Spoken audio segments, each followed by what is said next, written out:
17 जुलाई 2024 के दिन यहाँ पर आषाढ़ महीने का बुधवार देवशयनी एकादशी पड़ रही है। इसीलिए दोस्तों, इस दिन का महत्व बहुत ही ज्यादा बड़ा होता है और इस दिन आप लोगों को हल्दी वाला उपाय जरूर करना चाहिए, जो कि पंडित जी ने अपनी अभी की ही कथा में यहाँ पर बताया हुआ है। तो दोस्तों, इस वीडियो में चर्चा करेंगे एकादशी, आषाढ़ मास की कृष्ण पक्ष की एकादशी के विषय में, जिसे हम देवशयनी एकादशी के नाम से जानते हैं। बहुत अद्भुत इस एकादशी के व्रत का महात्म्य है। पद्म पुराण के अनुसार देवशयनी एकादशी व्रत के दिन व्रत या उपवास करने से सभी तरह के पाप, जो कि मनुष्य योनि में जाने अनजाने में अनेक प्रकार के पाप होते हैं, एक दो पाप नहीं होते हैं। हम लोग मनुष्य हैं, अनेक प्रकार के पाप कर बैठते हैं। कई बार जानकर करते हैं, कई बार अनजाने में करते हैं, लेकिन दोबारा न करने की शपथ लेकर अगर देवशयनी एकादशी का व्रत किया जाए तो इस व्रत का यह बहुत बड़ा फल है कि मनुष्य के सभी प्रकार के पाप इस व्रत को करने से समाप्त हो जाते हैं। इस व्रत के पुण्य का प्रताप कई यज्ञों के बराबर फल मिलता है। देवशयनी एकादशी व्रत पर भगवान विष्णु की या अपने इष्ट की, जैसे हम लोग अब भगवान श्री कृष्ण की पूजा करते, युगल सरकार की, वैसे अब भक्त कोई भी राम, भगवान सीताराम जी, हम किसी भी मतलब अपने आराध्य की पूजा करें, पर इसमें नारायण भगवान की पूजा की जाती है।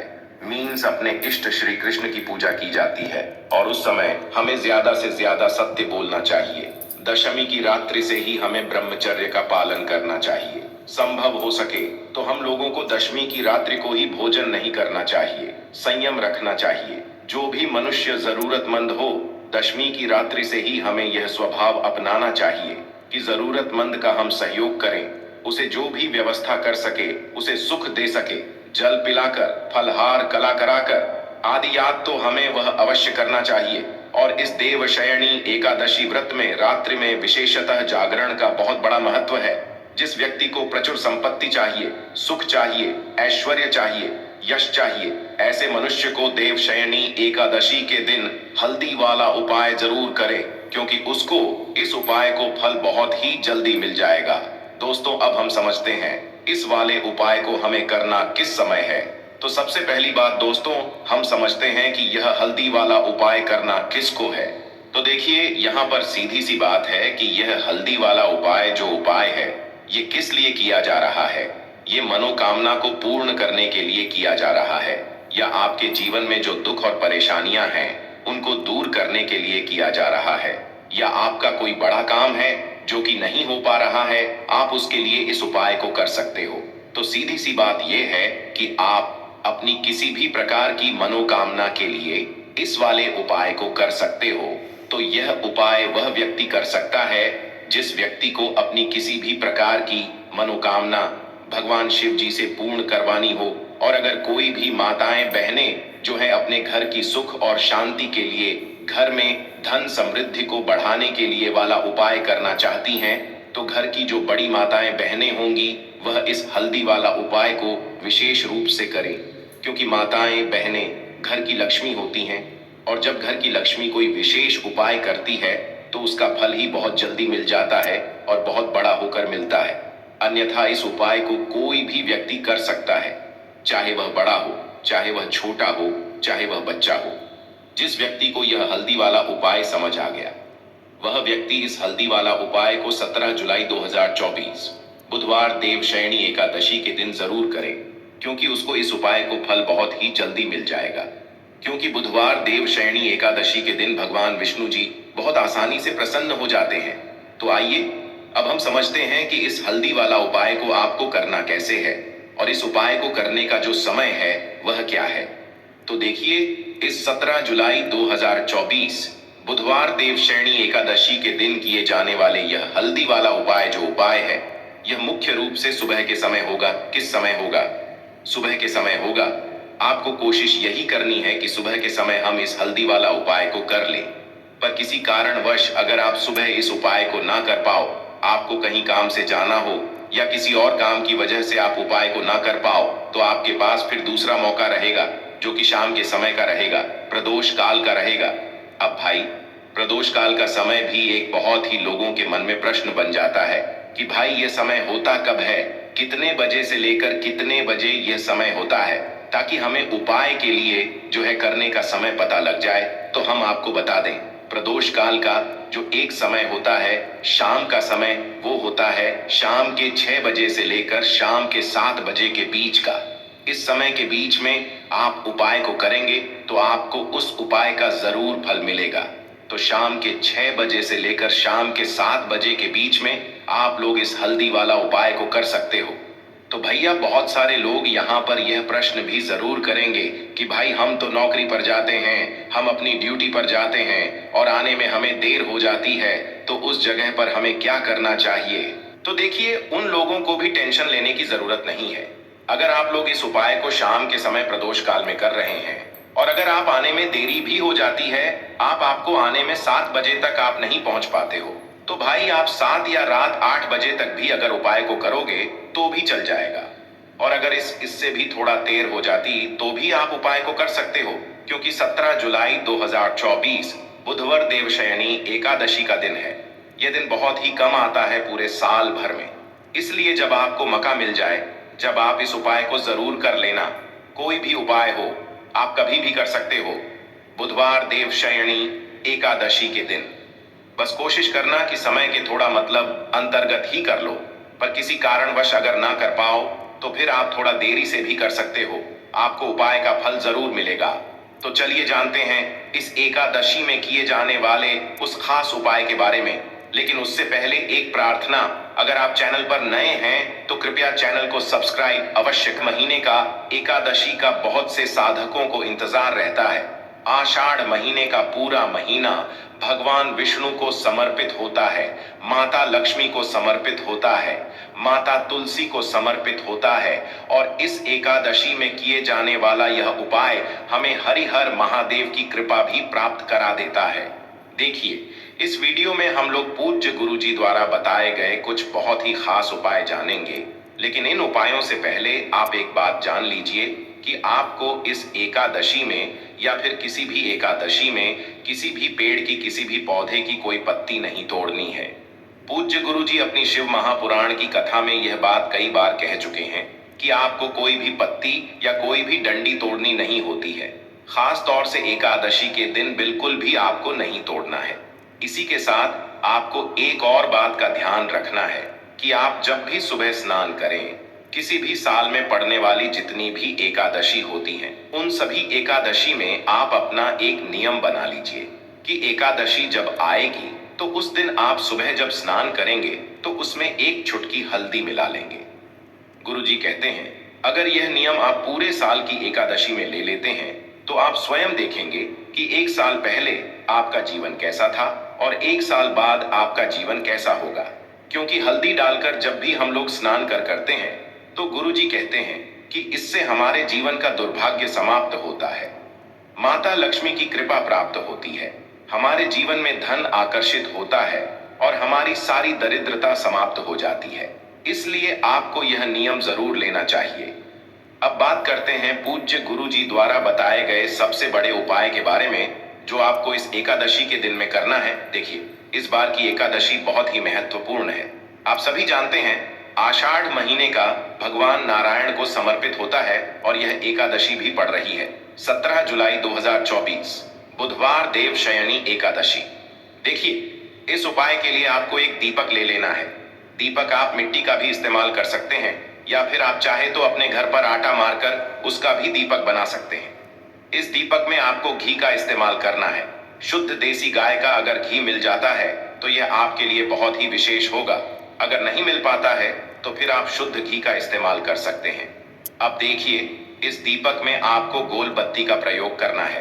गोल रुई की बत्ती का प्रयोग हम लोग इसलिए करेंगे क्योंकि हम लोग यह दीपक भगवान नारायण के निमित्त लगाएंगे या भगवान विष्णु के निमित्त लगाएंगे। यह दीपक ही हमारे जीवन के सारे संकटों को समाप्त करेगा। हम अपने जीवन में किसी भी प्रकार से अगर दुखी हैं, चाहे धन प्राप्त नहीं हो पा रहा है, चाहे हमारे व्यापार में आए दिन कोई ना कोई समस्या आ रही है या फिर हमारे जीवन में कोई समस्या आ रही है, तो यह हल्दी वाला दीपक हमें इन सारी समस्याओं से बाहर निकालकर धन धान्य की प्राप्ति कराएगा। देखिए, शाम के समय में ही आपको यह उपाय करना है। शाम को जब सूर्यास्त हो जाएंगे तब आप यह दीपक और एक छुटकी पिसी हुई शुद्ध हल्दी लेकर पहुंच जाएंगे अपने तुलसी जी के पौधे के सामने। जहां पर भी आप अपने घर पर माता तुलसी का पौधा रखे हुए हैं वहां पर आप पहुंच जाएंगे और तुलसी जी के पौधे के नीचे आपको यह दीपक प्रज्वलित करना है। बस आप ध्यान रखें कि इस दीपक को प्रज्वलित करने से तुलसी जी की पत्तियां झुलसे न, उनको किसी भी प्रकार से इस आग का ताप न लगे, इसीलिए थोड़ा सा दूर रखिएगा। इस दीपक को आप वहीं पर प्रज्वलित कर दीजिए और प्रज्वलित करने के बाद यह जो एक छुटकी हल्दी आप लेकर आए हैं इसे इस दीपक में डाल दीजिए। फिर वहीं पर बैठकर आप कम से कम 11 बार या अधिक से अधिक 108 बार ओम नमो भगवते वासुदेवाय इस मंत्र का स्मरण कर लीजिए।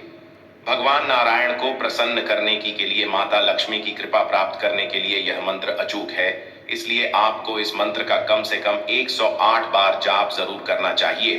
फिर वहीं पर बैठकर आप भगवान नारायण से प्रार्थना कर लीजिए, माता लक्ष्मी से प्रार्थना कर लीजिए कि आपके जीवन में जो संकट चल रहे हैं, जो धन से संबंधित समस्याएं चल रही हैं, उनको दूर करने की कृपा करें।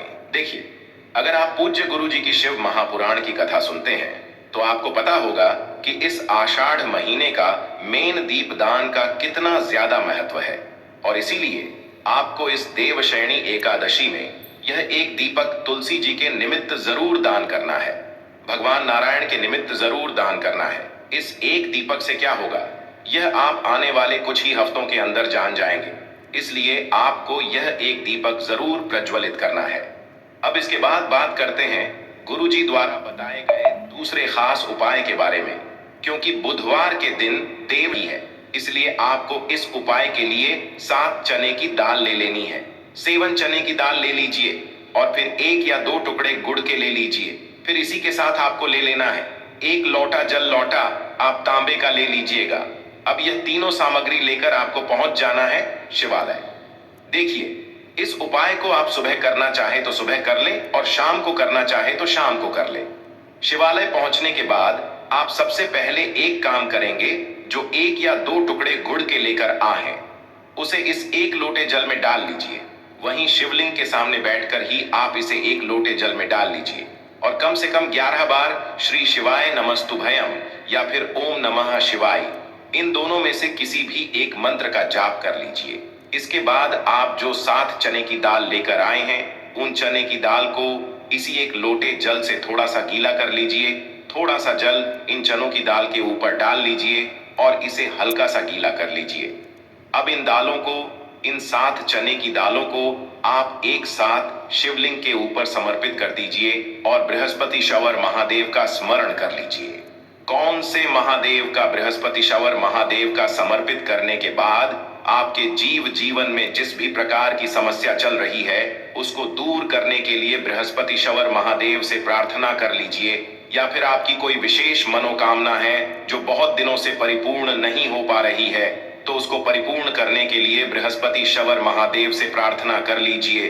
और फिर यह 1 लोटा जल जिसमें आपने गुड़ मिलाया है उसको शिवलिंग के ऊपर धीरे धीरे समर्पित करते जाइए और लगातार ओम नमः शिवाय मंत्र का स्मरण करते जाइए।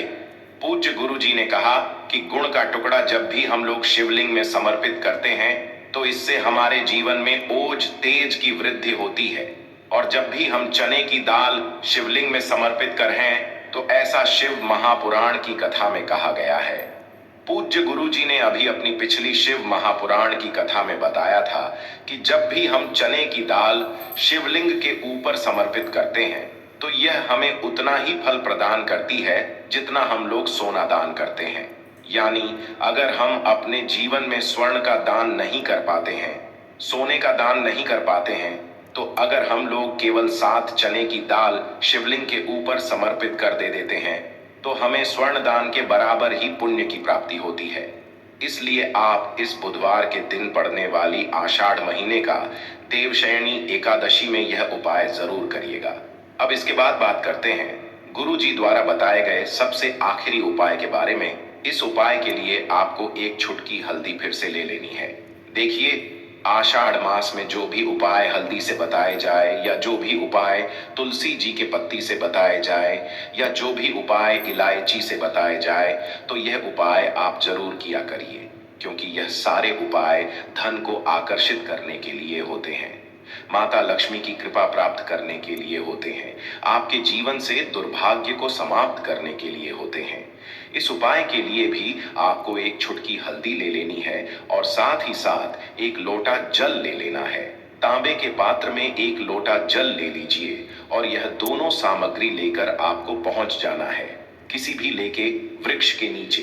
पूज्य गुरु जी अपनी कथा में यह बात बता चुके हैं कि देवशयनी एकादशी के दिन भगवान नारायण आंवले के वृक्ष की जड़ में शयन करते हैं, निवास करते हैं, वहीं पर विराजमान रहते हैं। इसीलिए आपको यह सारी सामग्री लेकर आंवले के वृक्ष के नीचे पहुंच जाना है। देखिए, अब वहां पहुंचने के बाद आप एक काम कर सकते हैं, या तो आप यह एक चुटकी हल्दी इसे एक लोटे जल में डाल लीजिए और या फिर यह एक चुटकी उस आंवले के वृक्ष की जड़ में पहले से ही समर्पित कर दीजिए। अगर एक चुटकी हल्दी से एक लोटे जल में आप डाल रहे हैं, तो यह एक लोटे जल का मिश्रण आप आंवले की जड़ में धीरे धीरे समर्पित करते जाइए और ओम नमो भगवते वासुदेवाय इस मंत्र का स्मरण करते जाइए। फिर वहीं आंवले के वृक्ष के नीचे बैठकर भगवान नारायण से प्रार्थना कर लीजिए। अपने संकटों को समाप्त करने के लिए प्रार्थना कर लीजिए। और अगर आप एक एक चुटकी हल्दी पहले इस आंवले के वृक्ष में समर्पित कर रहे हैं, तो पहले यह एक चुटकी हल्दी समर्पित कर लीजिए। फिर उसके बाद जो एक लोटा जल है उसको धीरे धीरे इसी हल्दी के ऊपर यानी आंवले के वृक्ष की जड़ में धीरे धीरे समर्पित करते जाइए और लगातार ओम नमो भगवते व वासुदेवा इस मंत्र का स्मरण करते जाइए। पूज्य गुरु जी के अनुसार इस उपाय को आप दो प्रकार से कर सकते हैं। अभी जैसे आपको बताया गया, इनमें से किसी भी एक प्रकार से आप यह उपाय कर सकते हैं। वहीं आंवले के वृक्ष के नीचे बैठकर जितनी बार भी आप इस चमत्कारी मंत्र का जाप कर सकते हैं, उतनी बार आप कर लीजिए। ओम नमो भगवते वासुदेवाय इस मंत्र का जाप कर लीजिए, भगवान नारायण से प्रार्थना कर लीजिए, फिर वापस अपने घर आ जाइए। गुरु जी ने कहा कि यह हमें बहुत ही अच्छा मौका मिल रहा है कि आषाढ़ महीने के दिन यह देवशयनी एकादशी की तिथि बढ़ रही है, इसलिए हमें कोई भी उपाय हल्दी से बताया जाए तो वह हमें जरूर करना चाहिए। तो दोस्तों, यह थे पूज्य गुरु जी द्वारा बताए गए कुछ बहुत ही खास उपाय। अगर आपको जानकारी अच्छी लगी हो